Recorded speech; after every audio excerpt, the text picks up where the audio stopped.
Good morning everyone, আশা করি সবাই খুব ভালো আছো। তো আমিও খুব ভালো আছি।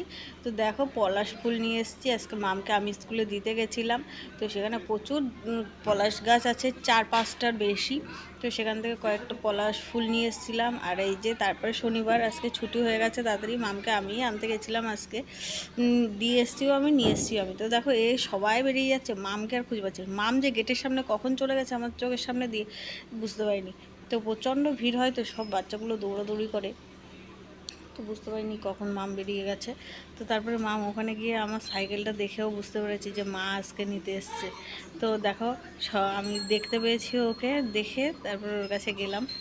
তো গিয়ে বলছি, গিয়ে সবাই আমার সাইকেলের ঝুড়িটা দেখছে আর কি।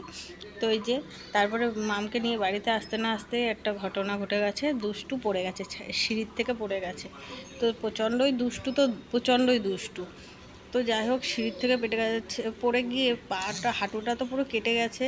তারপরে অনেক জায়গায় হাতে লেগেছে, হাতের কেনোতে লেগেছে, পায়ে আরও অনেক জায়গায় লেগেছে।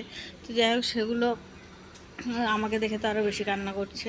তো এই যে আর মাম দেখাচ্ছে ঘড়ি, কারণ আমাদের এক জায়গায় নেমন্তন্ন ছিল, সেখানটায় যাব, সেই জন্য ওর বাবা ঘড়ি, দুজনের জন্য দুটো ঘড়ি কিনে নিয়ে এসেছিলো, তাই দেখাচ্ছে। কিন্তু দুষ্টু তো থামে না, অনেকক্ষণ চেষ্টা করা হলো থামানোর জন্য। তারপরে বললাম চল বাইরের থেকে ঘুরিয়ে নিয়ে আসি।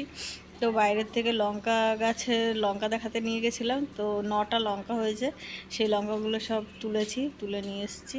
তো তারপরে আমরা রেডি হয়ে গেছি, আমাদের নেমন্তন্ন ছিল, নেমন্তন্ন বাড়িতে যাওয়ার জন্য।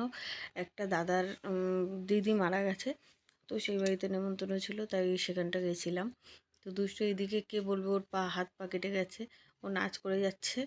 তো আমি জিজ্ঞেস করলাম কোথায় তোর দেখাতো, ওখানটা কোথাও ঘষা ঠসা লাগছে নাকি কাটা জায়গায়। তো ও দেখালো না, কোথাও লাগছে না, তাই একটু আমাকে নেচে দেখিয়ে দিল। তো যাই হোক, আমাদের খাওয়া দাওয়া কমপ্লিট হয়ে গেছে এসে। তো ওর সাথে ইয়ার্কি মারছিল। তো আমাদের খাওয়া দাওয়া কমপ্লিট হয়ে গেছে, এবার আমরা বেরিয়ে যাচ্ছি। তো যেতে যেতে একজনের কথা শুনে খুবই খারাপ লাগলো, বাচ্চা। তো শোনো সেটা কি বলছে। ফোন দেখে, ওই যে ওই দেখ, ফোন দেখে কি হয়েছে ওই দাদাটা, বুঝতেই পারছি। জ্বর হলো, বমি হলো, ব্যাস। চোখ দেখি এরকম হয়ে গেছে, পুরো মানে কালো বমিটা।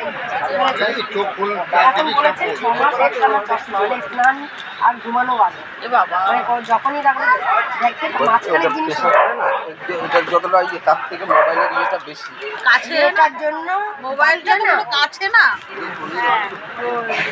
প্রচন্ড পাওয়ার, সাইড দিয়ে দেখলে বোঝা যাচ্ছে। দেখিয়েছি আবরায় তো কোনো ডাক্তার বাদ কেরাটা কেন, এই জন্য আমি হঠাৎ করে ইয়ে, আমি তো পাওয়ার তো আমি প্রথমে বলেছি ফেন্সি, তারপরে তো পেছন দেখে দাদা বললো, মানে পেছনটা দেখেই বলেছে। হ্যাঁ, আমি হ্যাঁ হ্যাঁ আরে এটা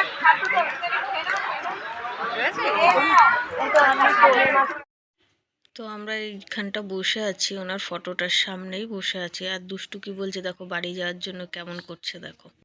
কে বাড়ি যাচ্ছিস?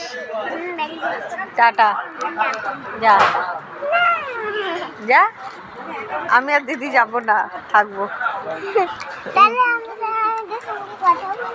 বলিস না, আমরা এখানেই থাকবো। ছাড়, সাড়ে ছাড়, দুষ্টু। তোর পায়ে ব্যথা কই? পায়ে ব্যথা ঠিক হয়ে গেছে? এখানে বসুন। দেখো কিভাবে কেটে গেছে পাটা। তাও দুষ্টুমি কম নেই। হ্যাঁ,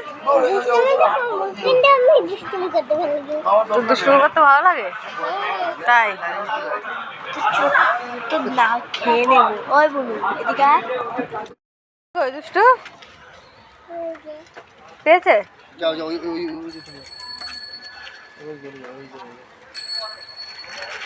চাবি পেয়েছিস? তুই ফেলেছিস কেন? তুই ফেলবি আর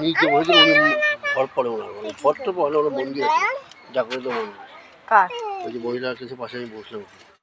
তো আজকের দিনটা এরকমভাবেই গেল। তো যদি ভিডিওটা ভালো লাগে অবশ্যই like, comment, share and subscribe করে দিও। তো আসার সময় এই যে পুচকুটা আমাকে খুব ভালোবাসে, প্রায় দিনই আমার কাছে আসে, তো আমাকে ডাকছিল, তো আমি ওকে একটু কোলে নিয়ে আদর করলাম। তো দেখো আমার দিকে কেমনভাবে তাকিয়ে আছে।